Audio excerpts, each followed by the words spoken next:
Hi everybody, how are you? I hope you can hear me and see me okay. I'm in the beautiful hills of Ein Keren, just on the outskirts of Yerushalayim, or part of Yerushalayim, that's Yerushalayim. And I hope your Rosh Hashanah was wonderful, and your davening was good, and that we were zochet to be mavir on our middos. Hashem. Okay, let's continue here with the second middah of Nosei Avon. So we left off last time saying that every time a person does an Devorah, so it creates this mashchis, it creates this spiritual force, and just like everything in the universe is only supported and kept alive by Hashem, so Hashem keeps this spiritual force alive as well. And even though it would make sense, it would be logical, it would be sensible, we would think it would be just for Hashem to say, what I mean, like, you created this, you take care of it, you fix it, but Hashem does not do that, and in fact, He keeps it alive. So let's pick it up from there. And he says that in Kadosh Baruch Hu also came Nosei v'sovel ha'avon. He tolerates it. He bears this Devorah. And just like he provides for the whole world, he provides for this mashchis until either the person does tshuva or the person has Yisurim, and when a person suffers, any amount of Yisurim, suffering a person has, automatically it takes away Averos, it cleanses a person of Averos, every little bit of suffering. Or after a person is nifter and they pass away from this world, so they'll go to Gehenna and they'll pay back their chov over there.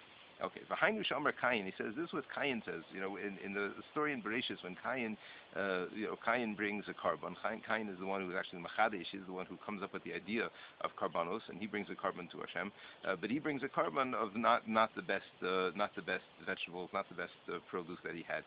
And then along came Hevel, and he brought a fine carbon, which Hashem accepted. And as you know, Kayin murders Hevel, the first Ritzicha, the first murder that takes place, and Hashem asks Kayin, where's your brother? And he says, Shomer Achi Anochi, am I my brother's keeper? And once Hashem confronts Kayin, Kayin's response to Hashem is Godol Avoni Minaso. My sin is too great to bear. So the simple reading, the simple understanding of this pasuk is Godol Avoni Minaso. Kayin is making a statement, a comment, is saying, my sin is too great to bear. But he explains like this, Moshe Cordovero quotes from the Medrash Tanchuma, and he says like this, Chazal explained these words, Kol ha'olam kulo ata sovel. The entire world you tolerate. Yirtza, what does that mean? Zanu mafarnes, you provide for them, and you give parnasa. Va'avoni kaved, but my sin is so heavy, she'enata yochel asovlo, that you can't tolerate it. Perush, that meaning, what does this mean? He's explaining the Medrash, lefarnaso, that to give parnasa to this mashchis, to this malach, until I could do tshuva and be misakin and fix up this Devorah. Meaning, Kain was saying to Hashem, like, what do you mean? You provide for the whole world. You can't just provide for this mashchis also. You can't just provide for this, the angel of this Devorah. Godol avoni minaso, is my sin too great to bear? Imkain harezu midas savlanis gadola. So he explains this is a tremendous midas of savlanis, a tremendous trait of tolerance.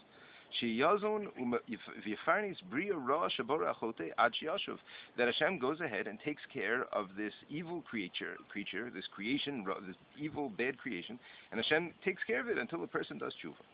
A tremendous level of tolerance, tremendous level of patience and acceptance of another person's failings and shortcomings. That's it. From a person has to learn from this. How tolerant do we have to be? How patient do we have to be with other people? And tolerate and bear the badness, the sins of our friends and the bad things that they do, ad shiur kazeh, until this degree, that it's still, the bad is still there, the bad that the person did is still there. It's still, just like this mashchus, just like this malach, this angel is still there, right? And Hashem, I created this angel, and Hashem is bearing it, Hashem is taking care of it, Hashem is providing for it, and I haven't done tshuva yet, and He continues to do so. So He's saying, so do, if somebody does something wrong to me, and they didn't even apologize yet, right? And the negative effect of what they did, I'm still feeling, right? Even so, if they need chesed, if they need something, I have to be tolerant of that. And I have to be tolerant of this, until the friend will come and ask for mechila. basically what he's explaining is that, a very, very high level of being tolerant of other people, a very high level of savlanos, a very high level of selflessness, when it comes to interactions with other people. And, I was speaking about this with people over Yontif. We started a few years back. I don't want to call it a minog, 'cause I don't know that we do it necessarily every year, but I tried to do it, and this year it worked out well with 3-day Yontif, that over the time of Rosh Hashanah and Shabbos Shuvah, to go through the Sefer Torah Devorah together at the Shabbos meals. So basically what it worked out is we did two, the introduction and then two middos at each meal.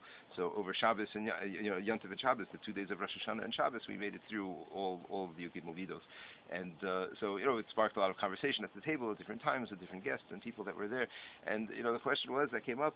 Somebody said, but you're supposed to be a dish rag. Is that it? You're supposed to just be a dish rag. You're supposed to let everybody walk all over you. And so the answer is like this.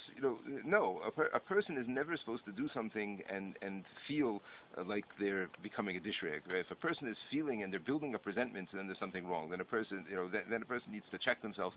The idea of what the Rosh Kodavera was teaching us in the Sefer is that this is the ideal. This is where a person, some people are able to reach this madrega, right? Depending on a person's background and their upbringing and where they came from and their chinuch and their traits and their habits and their, Hashem made everybody to struggle on different levels. So yes, there are certain tzaddikim and tzidkanios out there, people that I've seen and come across in my life that I feel exemplify these types of traits and midos, and not just from stories in books, although there are many, but people that I've come across, people that I've met in my life, that I feel embody these traits that I feel to me are superhuman. Hashem gives us these people in the world so that we could see that such a thing is possible. We're not talking about an angel. However, each person is expected to be implementing this in their own way, in their own life, how they apply it and how they feel it's applicable in a healthy way. The idea is we're learning here ideals. We're learning here there's an idea, an expression, you made your bed, now lie in it, right? And a person gets into trouble with something and they didn't take my advice, so I tell them, well, you got yourself into this, right? Now you get yourself out of it.